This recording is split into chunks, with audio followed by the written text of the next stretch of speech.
پوچھتے، جب اس گھر کا دروازہ بجایا جاتا ہے، کھٹکھٹایا جاتا ہے، پوچھا جاتا ہے کہ اے بتانے والے ذرا بتا تو صحیح نا کہ اس کا عمل کون سا ایسا تھا، اتنا نیک عمل کون سا اس کا ایسا تھا جس کی وجہ سے پورے قبرستان میں سے اس کی قبر سے اس قدر اعلیٰ خوشبو آ رہی ہے؟ تو اس کو بتایا جاتا ہے کہ اے پوچھنے والے، تو اس کا عمل پوچھتا ہے تو پھر سن، اس کے پاس اور تو کوئی خاص عمل نہیں تھا، پر ایک عمل زندگی میں اس کا یہ ضرور دیکھا ہے۔ فرمایا کیا وہ عالم ہے؟ عالم تھا؟ کہا نہیں۔ فرمایا وہ حافظ تھا قرآن کا؟ فرمایا نہیں۔ کیا وہ حدیثوں کا عالم تھا، حافظ تھا؟ کہا نہیں۔ کیا وہ فقہاء میں سے تھا؟ کہا نہیں۔ کیا وہ متقی تھا، پرہیزگار تھا؟ کہا نہیں۔ کیا وہ تہجد گزار، اشراق، چاشت، اوابین پڑھنے والا تھا؟ کہا نہیں۔ عمل کیا ہے؟ قرآن پڑھا ہوا تھا؟ کہا وہ قرآن بھی پڑھا ہوا نہیں تھا، قرآن بھی وہ پڑھا ہوا نہیں تھا، عالم بھی نہیں تھا، حافظ بھی نہیں تھا، صوم و صلات کا پابند بھی نہیں تھا۔ عمل کون سا تھا؟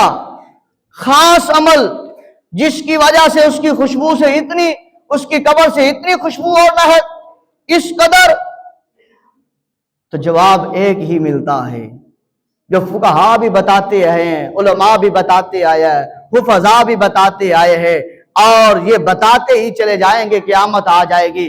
لوگوں سنو، وہ جو جواب ملا وہ جواب یہی تھا، نہ یہ حافظ، نہ یہ عالم، نہ یہ متقی، یا نہ یہ مفتی، نہ یہ مفکر، نہ یہ محدث، نہ یہ ولی، نہ یہ کتب، نہ یہ ابدال، نہ یہ غوث۔ عمل کون سا تھا؟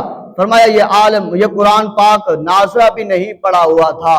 فرمایا صرف اس کا کام یہ تھا کہ جب بھی یہ نماز پڑھتا، جب بھی یہ اللہ کی بارگاہ میں سجدہ کرتا اور اس قرآن کو اٹھا لیتا تھا، اٹھا کر چومتا تھا اور آنکھوں سے لگاتا تھا، سینے سے لگاتا تھا اور کھول لیتا تھا، پڑھا ہوا تو یہ قرآن تھا نہیں، پر انگلی رکھتا تھا آیتوں کے اوپر انگلی رکھ کر یہ کہتا تھا، اللہ یہ بھی تو نے سچ فرمایا ہے، اللہ یہ بھی تو نے سچ فرمایا، اللہ یہ تیرا کلام حق ہے، سچ ہے، برحق ہے، اللہ میں نہیں جانتا، پڑھا ہوا نہیں ہوں، اس کے صیغوں کو، مطالب کو، متراجم کو، تشریح کو، شان نزول کو میں نہیں جانتا، پر اللہ میں یہ ضرور جانتا ہوں کلام تیرا ہے، بھیجنے والا تو رب رحمان ہے، جس کے اوپر نازل ہوا ہے وہ محمد الرسول اللہ ہے، درمیان میں جو لے کے آنے والا ہے وہ جبریل امین ہے، امانتوں والا ہے، تو لہذا بھیجنے والا بھی نور ہے، لے کے آنے والا بھی نور ہے، جس کے اوپر نازل ہوا وہ بھی نور ہے، اور قرآن خود بھی نور علی نور ہے۔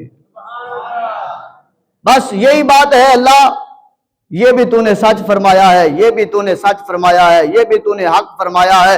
اللہ میں جھوٹا ہو سکتا ہوں، میں شکی ہو سکتا ہوں، میں گناہگار ہو سکتا ہوں، اللہ میرے سے تیری عبادت میں کمی آ سکتی ہے، اللہ میرے سے آ سکتی ہے، لیکن یہ تیرا کلام ایسا سچا ہے، ایسا سچا ہے، ایسا پاک ہے، ایسا پاک ہے، اس کائنات میں تیرے قرآن جیسا، تیرے کلام جیسا، اس کے ہر حرف جیسا کوئی حرف نہیں ہے، اس کی ہر سطر جیسی کوئی سطر نہیں ہے، اس کے ہر سپارے جیسا کوئی سپارہ نہیں ہے، اس کی ہر سورت جیسی کوئی سورت نہیں ہے، اس کے ہر رکوع جیسا کوئی رکوع نہیں ہے، اس کی ہر شد جیسی کوئی شد نہیں ہے، اس کی ہر مد جیسی کوئی مد نہیں ہے، اس کی ہر جزم جیسی کوئی جزم نہیں ہے، اس کی ہر جو ہے وہ چیز جیسی، حرف جیسی اللہ کائنات میں ہے ہی نہیں ہے۔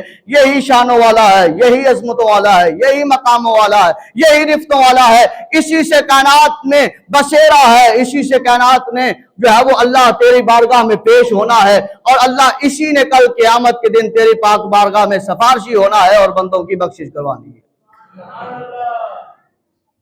بس فرمایا عمل اور کوئی نہیں ہے، یہ قرآن اٹھاتا ہے، قرآن چومتا ہے، قرآن سینے سے لگاتا ہے، قرآن پڑھتا ہے۔ اللہ اکبر۔ ذرا یہاں پر یہ دیکھیے